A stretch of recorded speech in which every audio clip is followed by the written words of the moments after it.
Item number 4 is an application for a certificate of appropriateness in the Borough of Manhattan, docket number 15-2154, Block 500, Lot 35, 129 Spring Street in the Soho Cast Iron Historic District. A federal-style row house built in 1817. This is an application to construct rooftop and rear yard additions, alter the roof, and replace storefront infill.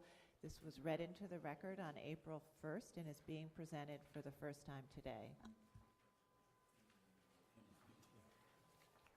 Good morning, Commissioners. Rebecca Salgado, Preservation Department staff.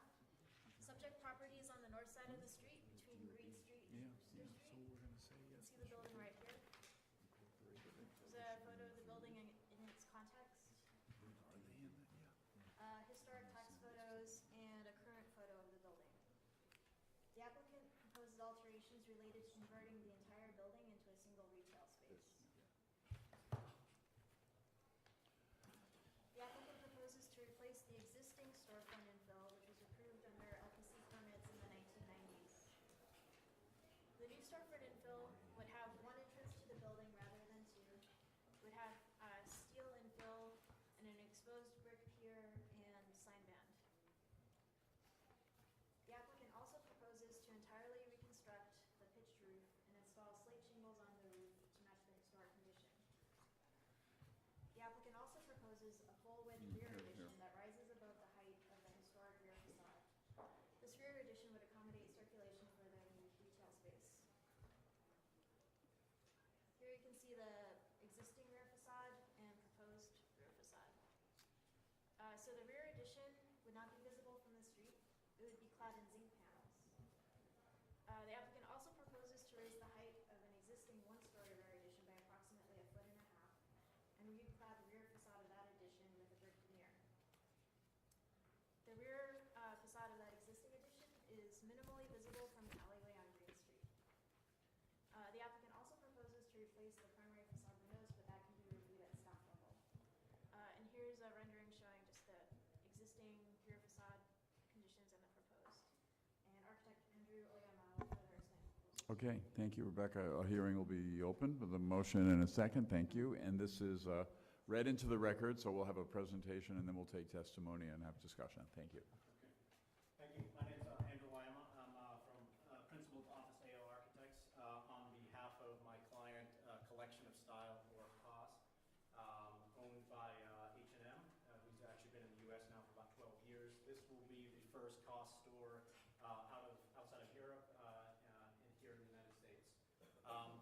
We've decided, we've taken this space at 129 Spring Street. The Manhattan Bistro has been run since the turn of the 19th century, since the early 1900s as a restaurant and residential on the upper floors. The Manhattan Bistro closed their doors about 1.5 years ago, and the second, third, and attic or fourth floor have been vacant since about 1987, and unheated and unconditioned, which has led to the kind of degradation of the roof and a lot of the components upstairs, which Cole Hamey from Porcelain Bay Structural will talk about in a couple minutes.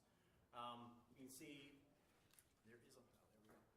there's our building right there, and it's one of the first residential buildings, federal style built when it was still a field in Soho, and we actually have a well in the basement that we will expose to the public that predates, and some people have heard it, one of the most haunted places in New York, but we'll see. We haven't seen ghosts yet, but we're preserving the well so the public can actually come down and see that.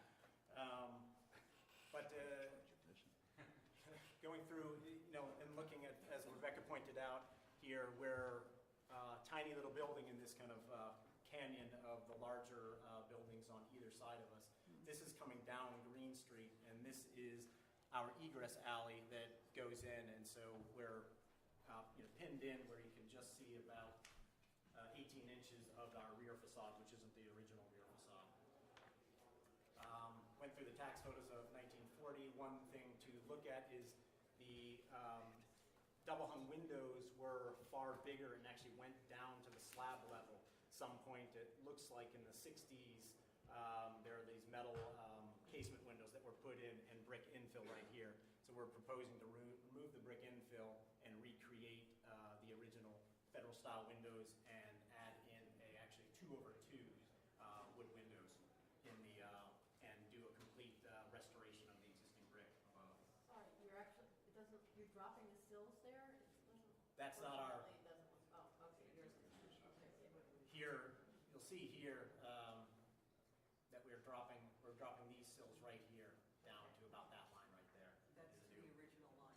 Yeah, this, what I was showing here, this is what Manhattan Bistro looks like when they close their doors. And we've done a bunch of probes in the facade right now or in the storefront area, and we did find this spit of brick that we'd found on the inside and the outside, and we decided that we'd like to maintain that brick coming down to the sidewalk level, and we feel that, and these are some probes, and this is, don't be fooled by, this is actually red paint and white paint. So we've gone through that to realize, to find the brick patterning in here, but what you see visually here is different because it's, there was some paint at one point. But we like the scale and kind of returning the brick down to the sidewalk, and what we've also done is we're dropping the interior slab, so we have a fully accessible store via the elevator and coming straight off the sidewalk. Currently, there's about a 13-inch step to get into the store. As Rebecca mentioned, we are going to be one tenant taking the entire building, so we just have the one entry coming off, and then we have our rear egress off the back. Yeah.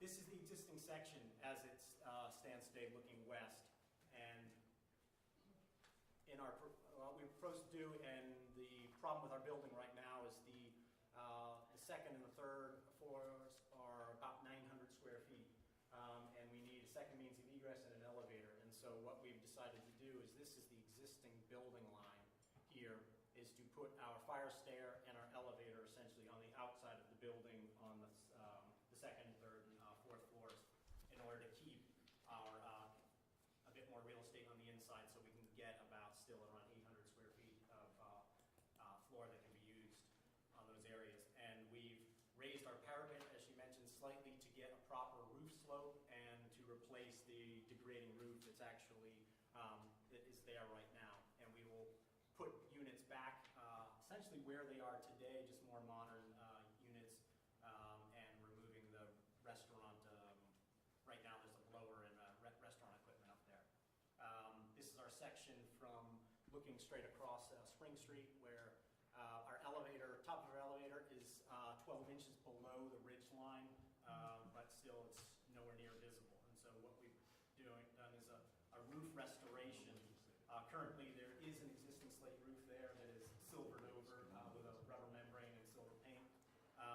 And we will need to rebuild the roof due to the being unoccupied for so many years that we have rot on the interstitial layer, so that will need to be removed and recreated. This is the bulk of our addition for our vertical transportation. There are lot line windows on either side of us that we are respecting here. You don't think we are, but actually this is the deepest point, and we're right on this side. The elevator comes down, so all windows of our neighbors have been, we've gone to the edge of the windows and kept it so any of those windows still have not been blocked. What's happening to the dormers? The dormers are being rebuilt completely. We are staging them off-site, taking them apart piece by piece, staging them off-site and having them recreated in millwork per the older photos that we've seen, because the current piece is plexiglass and some added jam. So we're going to go back to the old full Italianate arch that is there right now. So full recreation. The current dormers can't be saved? The current dormers can't be saved because they're sitting on the rotten roof that needs and rotten joists and purlins that need to be. But if they rot, why can't we just? Can you preserve part of the materials is the Well, question. we're preserving as much of the materials as we can, but right now we've looked at it kind of many different ways. We didn't want to have to touch the roof at all, but just in order to we have one layer and another layer, and we have a rotten layer in between, and so we have to pull and get into those layers, and the joists are both dry rot and regular rot, and are unsafe, and kind of there's a lot of jerry-rig kind of propping that's going on inside of the attic space right now. Cole, do you want? It's a good time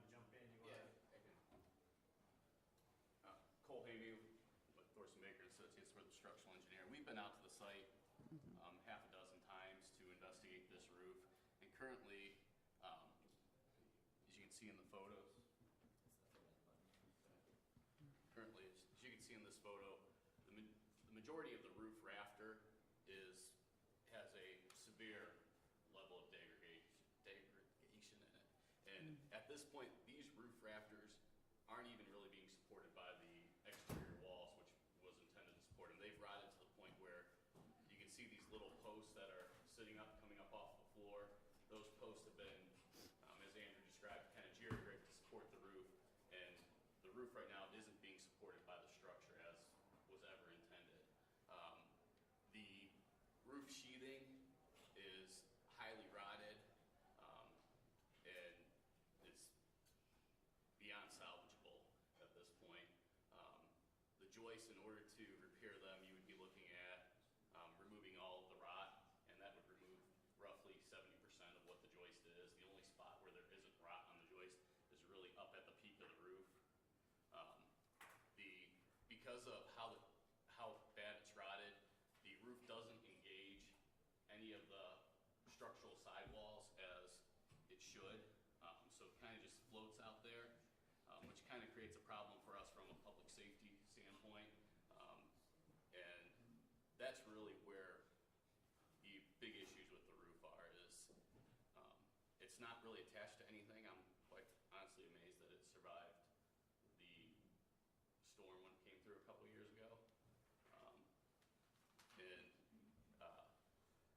Right now, what we're proposing is basically, as Andrew said, we're going to replace the roof, and in doing so, we're still going to maintain the slopes of the roof as they currently are. We're going to maintain the dormers. We're going to restore the roof finish to the shingle that is. You didn't include a picture of any of the shingles. Right now, there are slate shingles that everything above the sheathing has been built up off of. So the layer of slate actually sits between the dormers that you were asking about and the sheathing and the joist. So the dormers just kind of sit on top of the slate right now and are held down pretty much just by the roofing membrane that's there. So I would suspect that the dormers were replaced at one time because the dormers aren't really attached to anything right now in a structural sense. Yes? Now, you use the word restore for the roof and the windows, but the roof is really going to be obscured, right? Because you're slicing it off, so you're not really restoring the roof line when you say you're restoring the roof line. Well, the visible, which, the contributing portion to the public, this slate roof is highly visible from Spring Street. As you, Yeah, no, I'm as you talking walk about, down. when you said roof, I'm Yeah. thinking of the whole roof. Okay, no, and what we're doing is we're Half a roof. taking, slate is gonna go up and over, and once we get to here, we're gonna go into a traditional built-up single-ply membrane, to bring us down here. That's what this is back here right now. So the only portion that we're getting rid of this little portion of roof right here. Okay. All right, Michael? Couple of questions. Yeah. If I can. Is this the original 1817 roof framing? I don't believe it is. The type of wood that is used in the building, I think there are components within the walls that are the original framing, but there have been added headers and added posts. The rafters, I'm I can't answer that question. what size are they? Are they 2x, 3x? The rafters are roughly 11 and a quarter, which is kind of a modern size, but they're by 2 and a quarter, which means that they're a timber size. But that also matches a lot of the restored wood in the lower levels of the building. So when they did the lower levels, they matched a lot of the wood to be the same size as it was before. So that edge is only 2 and a quarter? Yeah. It looks like at least 5 to me, if the rest of it is. If you look, you might be It's looking at the two modern anyway. switch beam that's in there. It goes The east-west. other thing I would want to do is confirm that staff has determined that in fact, these are so completely rotted that they can't be cisterns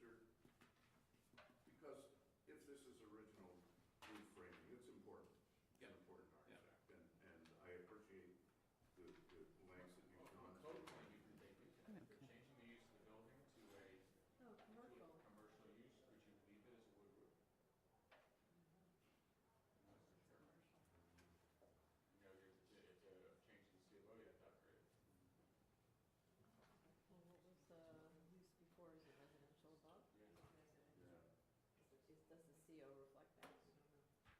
CO does reflect that. Residential. That's Yeah, only 2 1/4, residential. that's not the original roof framing. Anyway. I don't suspect it is, and that's, There were two fires and. In the building.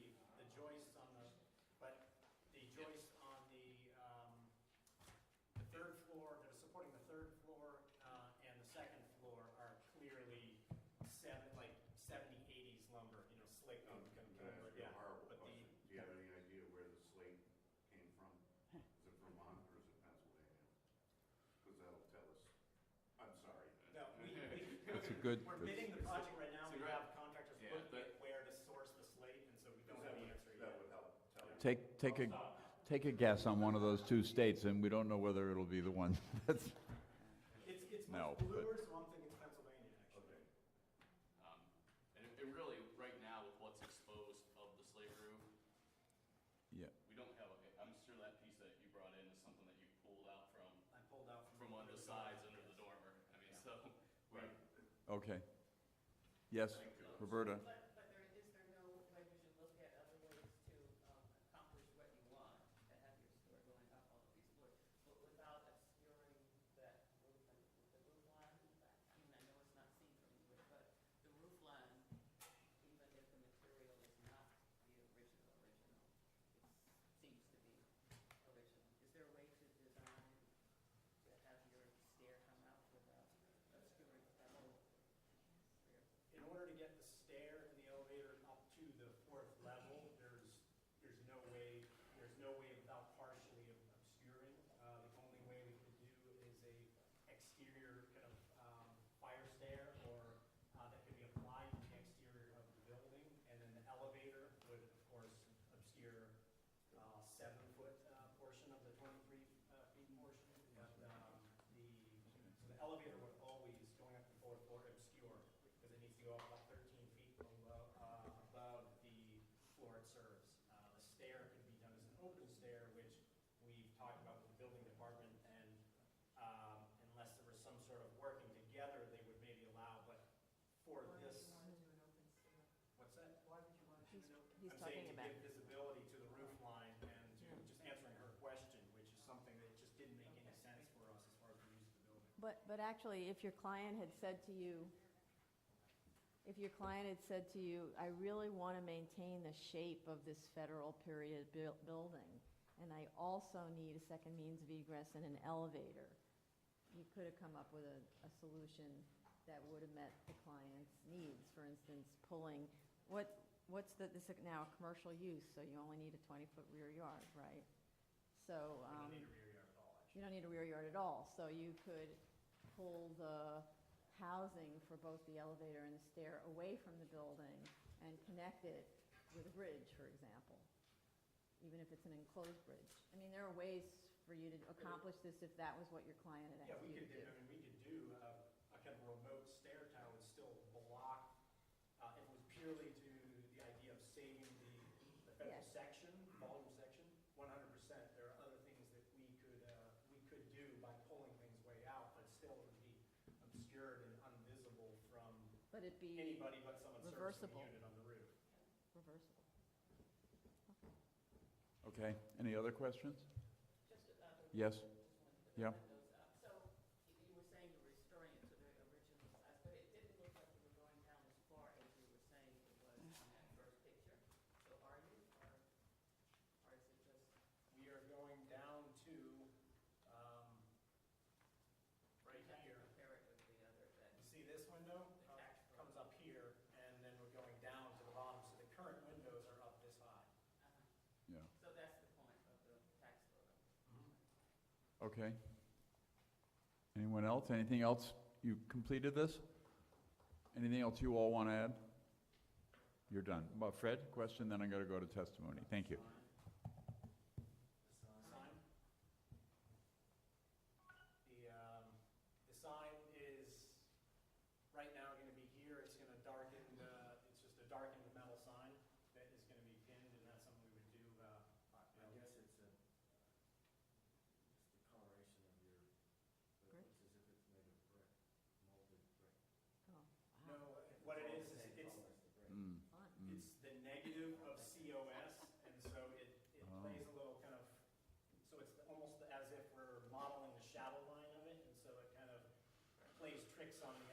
Yeah, there it is. Black is made out of stuff, the stuff that's not black is not. Exactly, it doesn't exist. Oh, Can I just follow up on that? Sure. The facade? Now, for the portion of the facade that's below the new proposed sill line, right? That's the area where the sign goes, and then the newly exposed vertical pier on the left. Are those face brick? Those are through, and not just face brick, but through and through. No, I double wide. understand, but they have the same bond pattern, the same joint pattern, as far as you can tell, as what is above. Correct. So you're not exposing material that was never meant to be exposed. It'll have the same finish and jointing and all that. It has the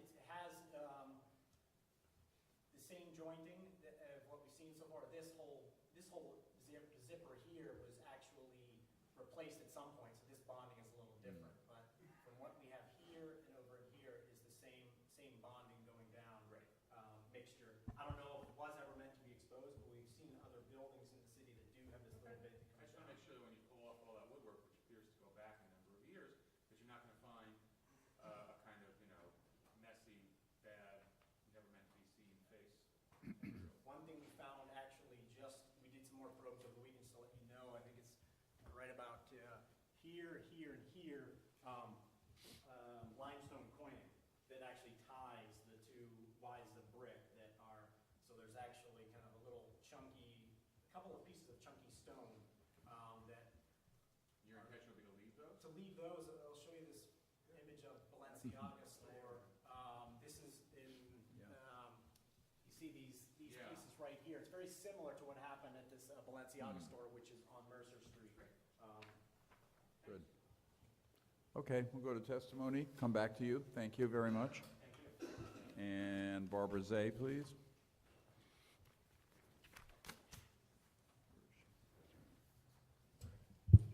Barbara Zay of the Historic Districts Council. 129 Spring Street is an incredible little survivor, a federal-style row house built in 1817. The building would be well served by the return of a cornice at the top and above the storefront, as seen in the 1940 tax photo. These features could help a contemporary storefront design meld with the rest of the facade. Thank you. Okay. Excuse me, other testimony? We have a couple of letters that I'll enter into the record from neighbors, it looks like. One from Kelly Russell, manager of the Rug Company, 88 Worcester, and Walker Malloy, real estate. Mark Going, James Reed, urging approval of the application. Anything further to, where are you? Anything to add based on the testimony? You all, applicants? Anything further? Are you finished, concluded? You can respond to the testimony if you want, nothing else? I think it's just one thing, we're going Yeah. back to the rear Yeah. portion, and this is a rendering of kind of how invisible Yeah. This portion is, and I appreciate the academic idea of the Federalist section, but this here that just nestled and just kind of jammed in between these tall buildings, the idea that just cleaning this thing up and doing as much as we can to really save and restore the wonderful, as she put it really well, it's just something that has survived the times. Yeah. And we're really trying to embrace that and keep this wonderful little residential scale unit in this manufacturing part of Soho. Okay, thank you. Fred, discussion. Great presentation and an interesting dialogue, and I am very persuaded that this is a step forward for this little survivor. Everything around it has changed, and so the use should probably reflect that, and I think it probably helps the long-term survival of the building to have a use for the whole building rather than just the bottom floor. The reworking of the roof, which was discussed at length, I buy into, along with the staff's very close participation with you as you kind of get into the details of that. I would hope that the two dormers, which for me are the symbol, they're the everything of these federal buildings, that instead of rebuilding them, that they could actually, the original material, I mean, this is kind of like Disneyland, good copy versus the original, that those dormers could be lifted off and cleaned up, and if there's rot, you get rid of the rot, in pieces, but you don't rebuild the whole thing. If you have to rebuild the roof, that's another matter to my mind, but all of it should be done in very close cooperation with the staff and coordination with the staff. The rear facade, which is now completely a different animal, I guess I can accept, just because nobody except a few neighbors can see it. Certainly nobody from the public way can see this, so I think it's an acceptable way of integrating new egress and an elevator. Regarding the front, I think the front is a step forward and is a very elegant solution to the problem of making this 1817 house into a retail now store. All in all, very, very well done in my judgment. Michael, Devonshire.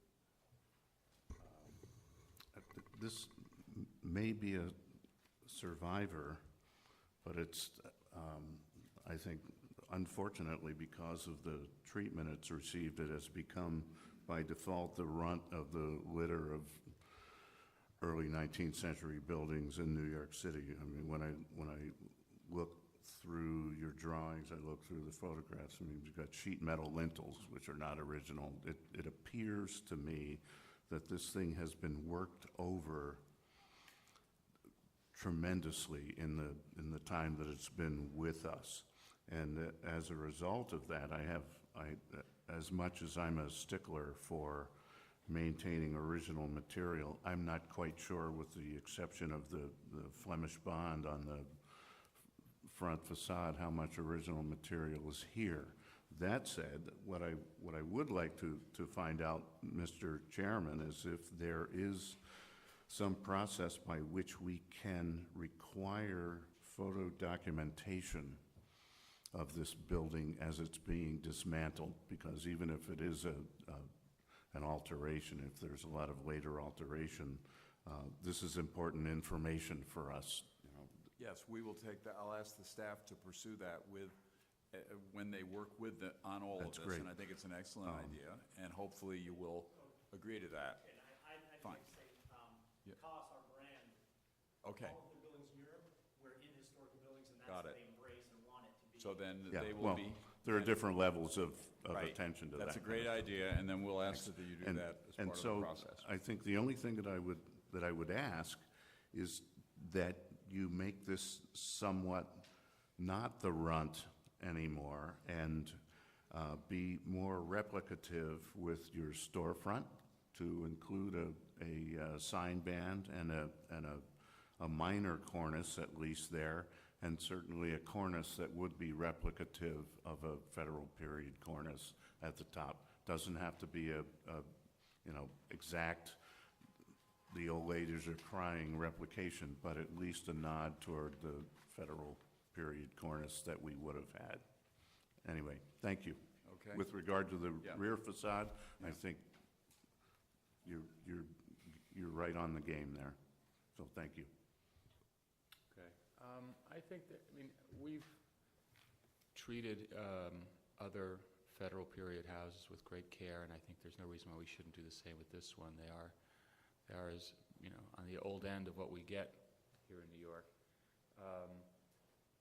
And so I think that it's appropriate that we're discussing this at a very intensive, detailed level.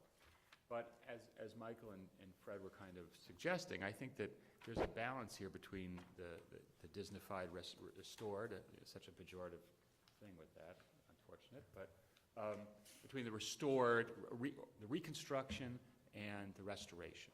All right, and I think that I agree with Michael's assessment that what is here has been heavily modified over the years, and although we do try to respect and kind of enshrine some of those modifications in many cases, I don't think it's essential, and I think you have to make a decision when you're doing a job like this, where to restore to or where to reconstruct to. So for me, I can accept the storefront being different as long as the bond is similar and you're not going to be exposing raw material that was never meant to be exposed. But since this is a reconstruction as regards the roof and the windows, I think that there's no reason why one shouldn't consider doing the cornice, as Michael had suggested as well. I don't feel the need to require that they make a replicative storefront, since storefronts do change an awful lot. I think, however, that if they could work with the staff to try to hold on to some more of the configuration at the back of the building without much ado, I think that would be worthwhile. I can recall a few examples of federal buildings where we've messed with dormers at the back and tried to hold on to it, but I think that would be something that could be done at staff level. I mean, what's back there now is perfectly nice, but I think that, when I first saw the slide of this, I was like, oh God, they're going to put up a new building and, do something radical. I think this is a very modest request, and I think we should try to give them leeway to do the right thing, which they apparently are. Good. Joan? Yeah, I agree with a lot of the comments that have been said. I do agree. I like the way it is, and I really want to commend the applicant for this presentation, but even more so for the thought that you put into this building. You treated it with a great deal of respect. The one thing I could go along with is I'm looking at the 1940s picture versus the proposed photo, and I think that what Michael said makes a great deal of sense, that to try to replicate some type of a cornice on the building. Otherwise, I'm okay. I don't think that it needs a cornice over the storefront or a spandrel sign, but not a spandrel, a sign band. But see how everybody else feels about that. And I can accept the back the way it is because you can't see it at all. Yeah. And so much material is being replaced that is not original, so I don't have a problem with that. Okay. And I commend the way the windows are being restored to the larger, more original size. Yeah, I do want to thank the applicant for a really great presentation. I agree with the comments about the front facade. I think the storefront as designed is a contemporary kind of reference to classic storefronts, but I don't think an intermediate cornice is really necessary because, as has been said, they change over time, and a cornice at the upper level, some kind of referential cornice would improve probably the proportions of the house. And then also with respect to the restoration work, as Michael Devonshire said, that there should be very, very careful attention made to retaining, or I think maybe that was Fred, retaining the materials to the extent that they can be retained, so that it isn't a total Disneyland. And actually now in China they do a lot of Disneyland, so we don't need to be in Disneyland anymore. But with respect to the rear, I actually have a lot of problems with the rear because these are federal buildings. The thing that is so distinctive about them is their roof line. And I know that it's only visible from a certain place, but these are our oldest buildings, and we have very few that have these intact roof lines. And given that the proposal really is about a staircase and an elevator, I don't actually see any reason why the roof line needs to be modified and why the staircase and elevator can't be pulled back into the yard and a pretty minimal intervention made on the rear of the building. So I can't accept the rear proposal. Okay. Well, actually, I'm most concerned about the front facade because I feel that the roof line, insofar as it's visible that they're preserving the roof line, and I think that the back is so altered. I mean, with the first floor, extension that's there, and the fact that it is totally invisible in between these huge buildings, I really do not have a problem with the alterations that are being made to the rear at this time. I think what's left here really for, the public's understanding of this building is the roof line insofar as it's visible and the front facade. I would like to see as much historic material preserved as possible in the restoration. with the dormers and the roof where it's, possible, but I do think that, understanding that the roof really needs for the sake of the building to also be restored, so, completely rehabbed Okay. and replaced in some cases. As far as the storefront is concerned, I feel I see that there's a lot of mixed opinion here. I felt a little bit that some of the, the storefront didn't totally seem to jive with the Federalist appearance of the building, but perhaps the suggestion of the cornice at the upper level would help to balance that, and I guess I could go along with the storefront as presented if we have a majority for that. Okay. Okay, on the rear, I would like to see an attempt to see what happens if you try to pull it away. I know that you can't see it, but I think that because of the age of the building and what it is and what it represents, that is still important to try to keep, to maintain the roof line. And so Okay. and on the front, I think that what they're doing is fantastic in terms of dropping the windows and restoring the upper parts of the dormers. But in fact, I think that the suggestion about possible transplanting, taking away and putting back would be great. But I think that a cornice is needed at the top. And at the storefront, well, I think it's all right in terms of having something new and different, that somehow maybe it's just the symmetry is off. I see that they have brick on one side and not on the other, but there seems to exist brick on both sides, and maybe having brick on both sides somehow ties it in. Otherwise, it just looks like it's floating. It looks like the above part is the Federalist style, and this is completely separate. So I guess I would like to see something Okay. sort of ties it in a little bit more. Okay.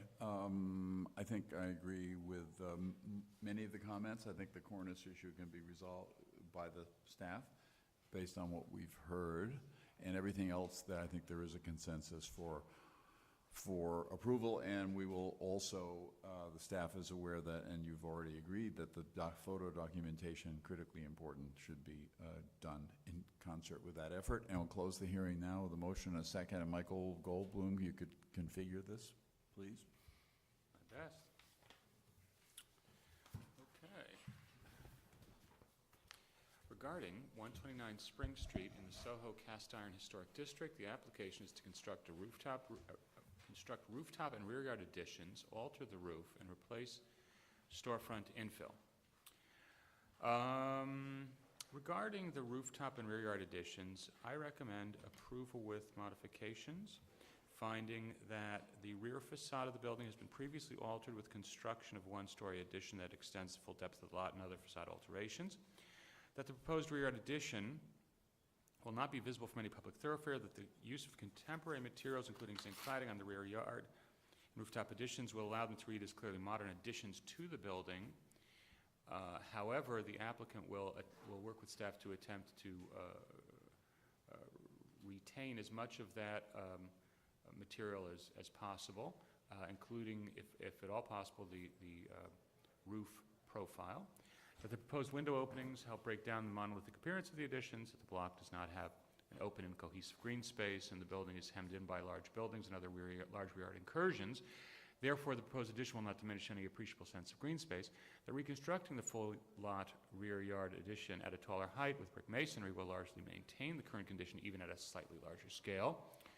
That the top ridge and return of the roof will be reconstructed, maintaining the original profile of the pitched roof, and that profile will be continued, if possible, with staff's assistance.